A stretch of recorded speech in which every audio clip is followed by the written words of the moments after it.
Hello అండి. ఈరోజు పల్లీలు చింత చిగురు కలిపి చట్నీ ఎలా చేసుకోవాలో మీకు నేను చూపిస్తున్నాను. ముందుగా పల్లీలు తీసుకొని ఇలా కొంచెం ఆయిల్ వేసి దోరగా వేయించండి. కొంచెం ఎర్రగా వచ్చేటట్లు వేయించండి. పక్కన పెట్టుకోండి. ఆ తర్వాత మనం ఫ్రెష్గా కోసుకొచ్చుకున్న చింత చిగురు అండి, అది ఫ్రెష్గా చేసుకొని పక్కన పెట్టేసుకున్నాను, శుభ్రం చేసుకొని. తర్వాత ఎండుమిర్చి అండి, పుట్నాలకు తగినంత ఎండుమిర్చి తీసుకొని దాన్ని కూడా ఆయిల్ కొంచెం వేసి దోరగా వేయించాను. ఆ తర్వాత కొంచెం జీలకర్ర వేసి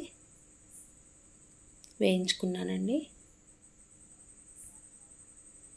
అలా వేగుతూ ఉంటే చాలా అద్భుతమైన స్మెల్ వస్తుంది. వేగిపోయాయండి, పక్కన పెట్టేశాను. ఆ తర్వాత చింత చిగురు కూడా అదే కళాయిలో వేసి వేయించుకున్నానండి. ఆహా ఏమి రుచి, తినరామై మరచి, రోజు తిన్నా మరి మోచి తీరనిది. వేగుతూ ఉందండి చింత చిగురు, మంచి స్మెల్ వస్తుందండి చింత చిగురు కూడా.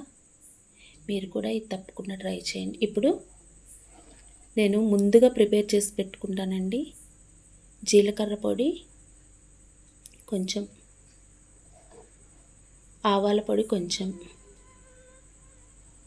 అలా వేస్తే ఉంటుందండి. తర్వాత మెంతి పొడి కూడా. ఇప్పుడు మెంతి పొడి వేసుకుందాం. అద్భుతమైన స్మెల్ వస్తుందండి. ఇప్పుడు దీన్ని కూడా వేగిపోయిందండి, చూసారా. పక్కన పెట్టేసుకుందాం.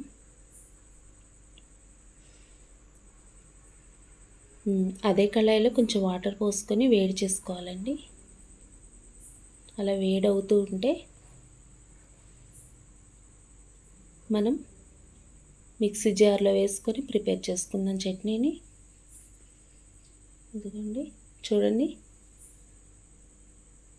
మొత్తం ఒకేసారి వేసేసానండి. అలా వేసుకొని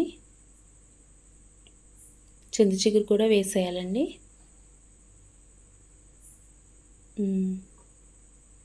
ఇప్పుడు మిక్సీ పెట్టుకోవాలి. ఉప్పు వేయడం మర్చిపోయానండోయ్, ఇది మాత్రం టేస్ట్కి మెయిన్. ఆ తర్వాత తాలింపు పెట్టేసుకోవడమే.